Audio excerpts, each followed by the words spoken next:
104.5 The Team, your home for New York sports, and brought to you by Mohawk Army Navy, with the largest selection of boots in the capital region, over 32 years, with stores in Niskuna, Latham, and Saratoga. It's Mr. Field Yates. Field, crazy time here in New York sports. The Giants won a game. Is this a sign of things to come, or, even a broken clock is right twice a day?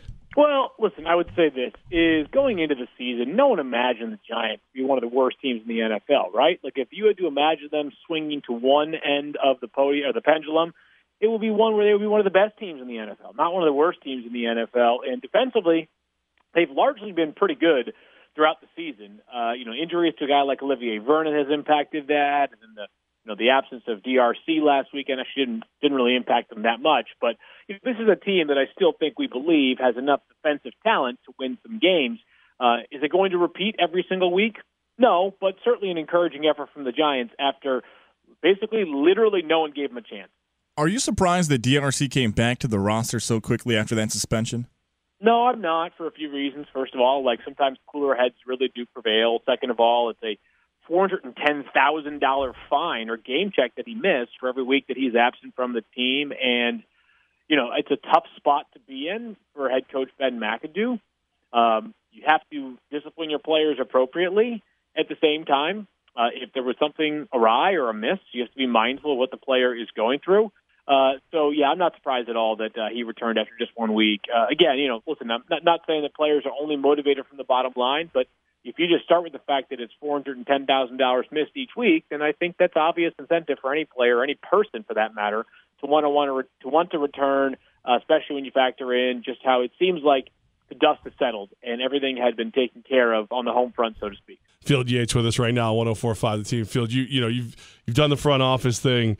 If you're in that front office and you see Sullivan takes over, they commit to running the ball, and they're a far better team, is that an indictment to McAdoo, or do you go, all right, at least he figured it out? No, I think it's maybe neither, to be honest. It's not an indictment of Ben McAdoo. I mean, listen, if it's one game, right, so it did seem like it was certainly better from a playing-calling perspective. But, Eli Manning still only threw for 124 yards, and that's probably to be expected against a great Broncos defense and with really no major contributors in the passing game other than Evan Ingram that you can count on. It's a promising sign. I don't think that Ben McAdoo's assessment, the assessment of Ben McAdoo, pivoted that much on Sunday night. I think really if you're looking at his work and whether he deserves to return in 2018 and beyond, it's going to be a conversation about, basically the start of 2016 all the way through the end of 2017, which for now, at least things seem a little bit more positive for the Giants going forward. The New York Jets were competitive against the New England Patriots, had their chances in the fourth quarter if it's not for the Austin Seferian-Jenkins touchdown overruled. Who knows what we're talking about here on a Thursday? Could we see this Jets team continue to be competitive for the remainder of the season? That's a good question. I'm not sure about continue to be competitive for the rest of the season, like in terms of pushing for the playoffs.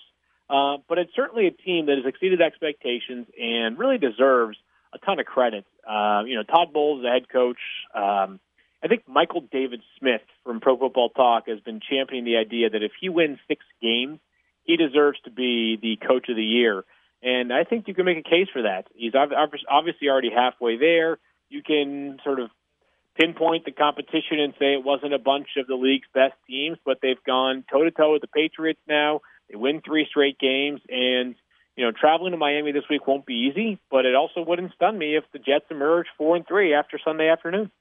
All right, that being said, now you got the Buffalo Bills who look better than they thought they would. Are they looking at a potential statement game with the Buccaneers?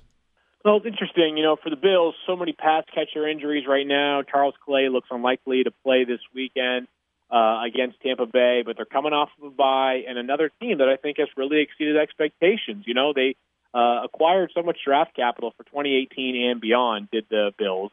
And yet they still have been competitive, 3-2 through their first 5 games. Now they're coming off of a bye, at least well-rested, even if they're not entirely healthy. Jordan Matthews is back on the practice field. That's a positive sign, but they played 3 of 4 at home coming out of the bye to the Bills. So you would think that, going into the home stretch of the season, they should be very well-rested. Buccaneers this week, Raiders the following week, and then the Jets. That game is on Thursday night. So this is a chance for the Bills over the next 4 weeks to kind of separate themselves as either, a team that's going to be in it all the way through this season or a team that might sort of fade back to the middle of the pack.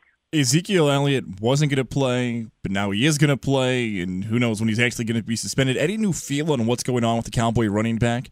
No, and I wish there was a new feel, but at this point, we're going to have to wait and see until October 30th. The next time he is due back in court, he's going to play for the next 2 weeks, which means the Cowboys will have him on the field, obviously, this weekend in San Francisco, a great matchup for him and for them, and then the following weekend in a critical division game against Washington. So the question is, will the Chiefs see him the week after that? That we don't know, and whether his suspension is eventually vacated, that we also don't know. But for now, it's a 2-more-week waiting game, and that's at the very least. Field Yates with us right now. So, Field, I mean, if you get the sniffles, people call ESPN and ask if Colin Kaepernick can replace you for a week. Is this new wrinkle where he's suing the league? Is that the final nail in his coffin, and we'll never see him on the field again? I'm not sure about that. I don't know that this necessarily tilted us to that point. I think that it was probably already a long shot based on everything that we've seen so far to think that Colin Kaepernick would get back into the NFL. There just seems to be no interest whatsoever. The Seahawks worked him out, but the fact that didn't result in anything, obviously closed one door for him, at least to one team.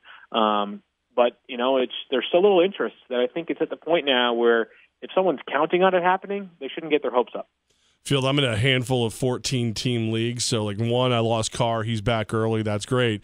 Another one, I just lost Aaron Rodgers. So anybody like me out there where, they're scrambling after losing a guy who, broke his clavicle and may or may not be back even before our playoffs, what do you look at? What do you do?